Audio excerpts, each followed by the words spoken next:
रोहित की दीदी समीक्षा की शादी अर्पित से हुई थी।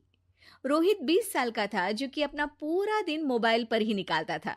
कभी पबजी खेलता तो कभी यूट्यूब चलाता। एक दिन अर्पित और समीक्षा समीक्षा के मम्मी पापा से मिलने आते हैं और देखते हैं कि रोहित मोबाइल से हटने को तैयार ही नहीं है। अरे रोहित, तुम्हारी तो आईआईटी की परीक्षा है ना? तुम तैयारी नहीं कर रहे हो परीक्षा की? वो सब तो मोबाइल पर ही हो जाएगा। ये देखिए, ये है गूगल। इससे जो भी पूछो वो सब बता देता है। तो आखिर कागज क्यों बर्बाद करूं? अरे पर तुम इन प्रश्नों की तैयारी बिना लिखोगे कैसे? उसमें क्या है, ये देखिए नोटपैड, बिल्कुल कॉपी जैसा है, इसी पर कर लूंगा। हम जब तुम्हारी उम्र के थे तब हम दोस्त मिलकर प्रश्न हल किया करते थे। उससे हमारी हैंडराइटिंग की भी प्रैक्टिस हो जाती थी और समय का भी अंदाजा लग जाता था। और फिर साथ में हम एक दूसरे की मदद भी कर देते थे अगर कोई अटक जाए तो।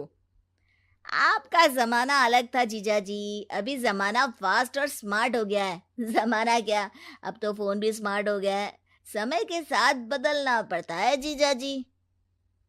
अब बस भी कीजिए आप, हर चीज को लेक्चर में बदल देते हैं। रोहित अच्छा कर लेता है परीक्षा में।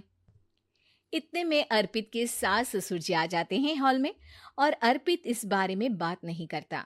हालांकि अर्पित को लगता तो है कि पूरी तरह मोबाइल पर लगे रहना सही नहीं है, पर वो इस बात को और नहीं छेड़ता।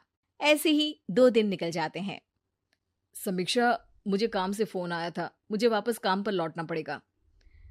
पर हमें आए हुए तो 2 ही दिन हुए हैं।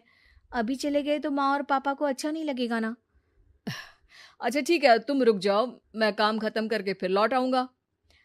एक काम कीजिए ना, परसों रोहित भी परीक्षा के लिए निकलेगा, आप उसी के साथ निकल जाना। दोनों वैसे भी बात नहीं करते, साथ में जाएंगे तो हो सकता है आप लोग आपस में बातचीत भी करने लग जाओ। आह, ठीक है, मैं काम को 2 दिन टाल सकता हूँ। उसी रात जब सब खाना खाने बैठे थे तो अर्पित अपने जाने की खबर बाकी लोगों को बताता है। मुझे काम के लिए वापस जाना होगा। अरे बेटा, पर अभी तो तुम आए हो, इतनी जल्दी चले जाओगे? नहीं माँ जी, समीक्षा यहीं रहेगी और मैं जल्दी काम खत्म करके वापस आ जाऊंगा। अब ठीक है, काम भी जरूरी है। वैसे कब निकलोगे बेटा? 2 दिन में। मैंने सुना है कि उस दिन रोहित को भी परीक्षा के लिए जाना है, तो कल मैं दोनों की टिकट करा लेता हूँ बुक। मेरी टिकट रहने दीजिए जीजा जी, मैं तो फोन से ही करवा लूंगा। हाँ, पर कोई दिक्कत हो गई तो? अरे कोई दिक्कत नहीं होती जीजा जी, फोन सब कर सकता है। हमारे फोन के रिचार्ज से लेकर टीवी का रिचार्ज सब रोहित यही फोन से बैठे बैठे कर देता है। अब ये नई चीज तो हमारे समझ के परे है, पर अच्छा है कि रोहित जानता है। हमारी मेहनत इतनी कम हो गई भाई। हाँ, पर अगर टिकट नहीं मिली तो? अर्पित की बात पूरी होने से पहले ही बिजली चली जाती है। अरे ये क्या हो गया, आपने बिजली का बिल भर तो दिया था ना? अरे नहीं, मैं तो भूल गया था। अरे टेंशन मत लो माँ। देखा जीजा जी, आप बिजली का बिल भी भर सकते हो, समय बदल गया है। एक बार फिर अर्पित इस बात पर बहस नहीं करता। अगले दिन जाकर अपनी टिकट करवाता है और पैकिंग कर रहा होता है जब शाम को अचानक से रोहित के चिल्लाने की आवाज आती है। नहीं, प्लीज प्लीज हो जा, ऐसा मत कर यार, प्लीज हो जा। अरे क्या हो गया रोहित? दीदी, सर्वर हैंग हो गया, मेरे टिकट मेरी टिकट नहीं हो पाई दीदी। क्या मतलब टिकट नहीं हो पाई? इतने में वहां रोहित के मम्मी और पापा भी आ जाते हैं। अरे क्या हो गया? माँ, मेरा टिकट नहीं हो पाया, सर्वर डाउन हो गया। अरे पर तूने तो बोला था कि हो जाएगा। हो जाता है, पर अब क्या करूं, ये क्या हो गया?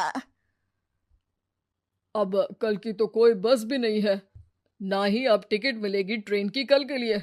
मुझे तो कोई रास्ता नहीं दिख रहा। अब फिर लगता है मेरा ये साल बर्बाद हो जाएगा।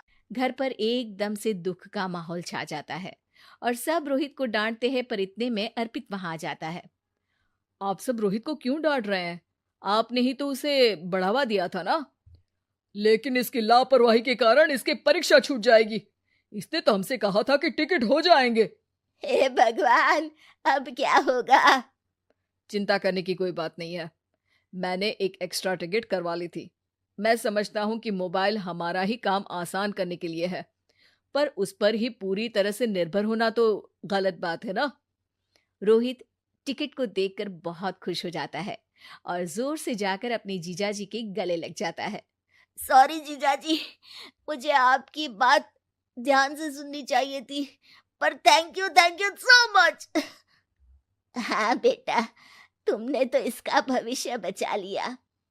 शिक्षा, दूसरों से मदद मांगना गलत नहीं, पर दूसरों पर निर्भर हो जाना गलत।